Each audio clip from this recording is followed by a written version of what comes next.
Hey there, my fellow One Piece stans. Welcome back to the channel, and it's once again about time that we talked about the latest developments in One Piece. In this video, I want to discuss the importance of each of the Supernova for the upcoming battle. This is their hour, and we have to unpack all that's going on right now with them. Also, if you enjoy One Piece and want to learn more about storytelling, world building, or hear my general thoughts on the latest One Piece chapters, make sure to like the video and subscribe to the channel to become part of the crew. And now, without any further ado, let's get into it.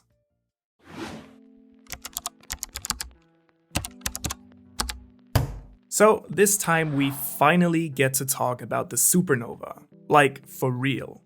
Because as we all hoped, in Wano, they finally get time to shine and show us that they're actually not just called the worst generation for nothing. And the latest chapter of One Piece just shows us how strong they actually are. At the moment, if I'm not mistaken, there are 8 of the Supernova in Wano, and we already got to see 7 of them in action on Onigashima. Luffy, Zoro, Kid, Killer, Law, Drake, and Apu.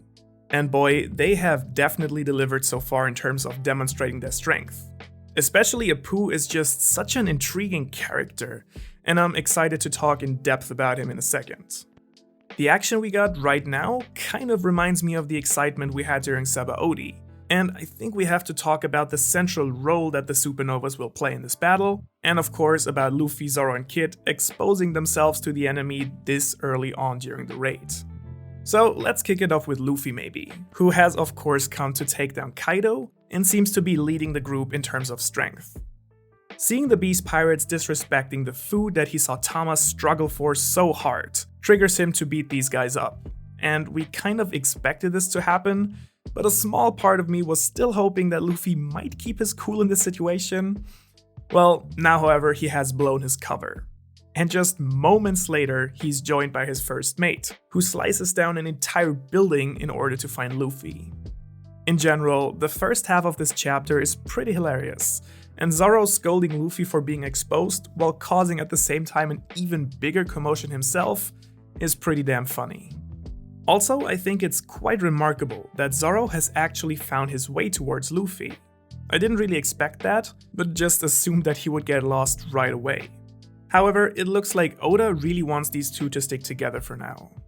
And obviously, they are being recognized immediately by Queen and Apu, who are hosting this kind of weird party in the yard of the castle. Now, Queen is understandably shocked at seeing Luffy and Kid, who he thought to be safely locked away in Udon prison.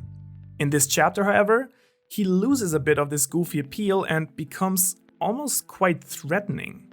He riles up his men to take down Luffy and Zoro by promising the one who's successful a spot amongst the Flying Six. Now, why would there be a spot amongst the Flying Six? Well, because Queen is planning to take out one of them this evening. Now, obviously, this could be pretty much anyone, but let's maybe bring in another of the Supernova here, Drake.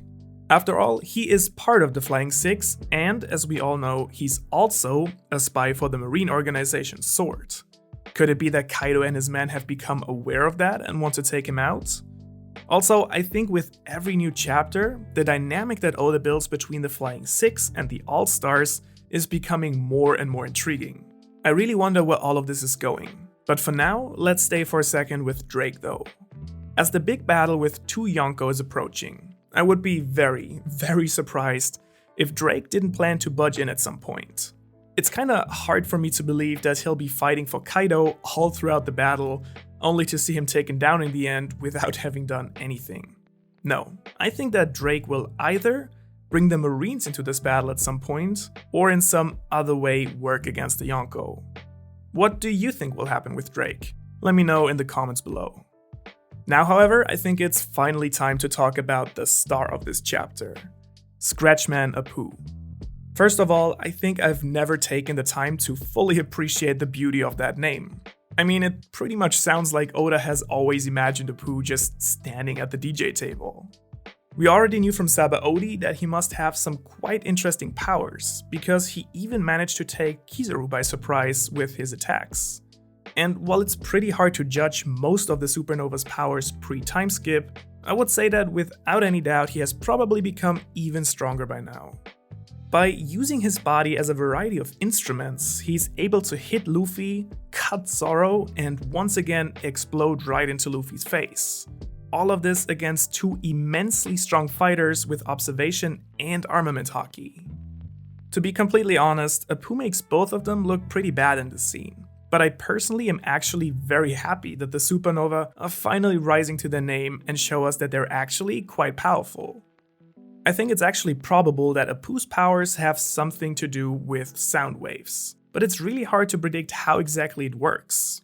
Both Luffy and Zoro seem to take quite a bit of damage here, and as Zoro rightfully says, this is neither the right time nor the right place to get injured, especially if they're planning to take on two Yonko.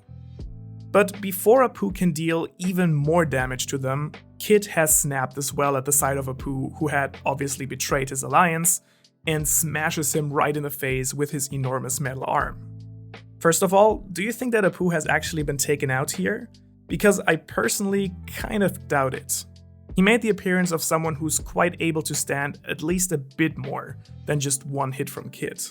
And speaking of Kid, his role in this entire fight is one of the things I'm actually most excited about. Will he simply be an ally to Luffy in law? Will he be doing his own thing? Or will he maybe even become a true rival for Luffy after all this?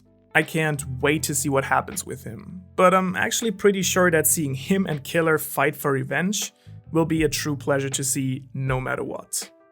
Finally, we have Law, who's currently infiltrating the castle together with the Scabbards. He will without any doubt be a decisive factor during this battle.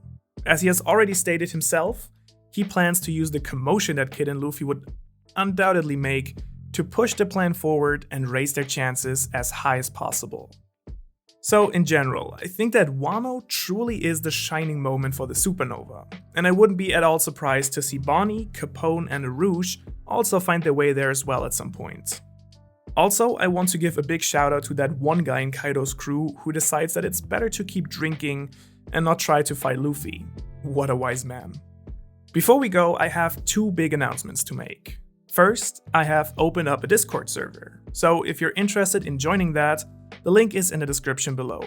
And secondly, I've finally come around to set up a proper Patreon page. So if you would like to support me in my work and get access to some unique and awesome perks, you can now sign up at patreon.com/Ohara.